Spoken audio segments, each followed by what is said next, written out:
بتتكلم عن الايجار في تقسيم. طيب انا بالنسبه لي منطقه تقسيم في الايجار بقسمها لثلاث حتت بالظبط. تمام. اعلى حته او الحته اللي هي الاعلى مثلا اللي هي جهانجير. جهانجير دي اعلى الايجارات اللي ممكن تلاقي مثلا فيها حاجات ب 40,000 في الشهر، ممكن 35,000 30,000 في الشهر. هي كده منطقه كده عايشه كده ان كل واحد يبقى عايش فيها، يبقى معاه كلب ماشي بيه بسلسله. هي منطقه معموله كده، بس انا ما بحبهاش عشان هي كلها طلعات ونزلات صعبه جدا فوق ما اي حد يتخيل.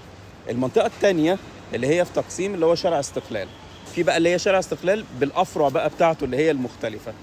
دي مثلا ممكن المتوسط الايجار بتاعها يبقى في حاجات ب20,000 مثلا، او ممكن اكتر شويه او اقل شويه.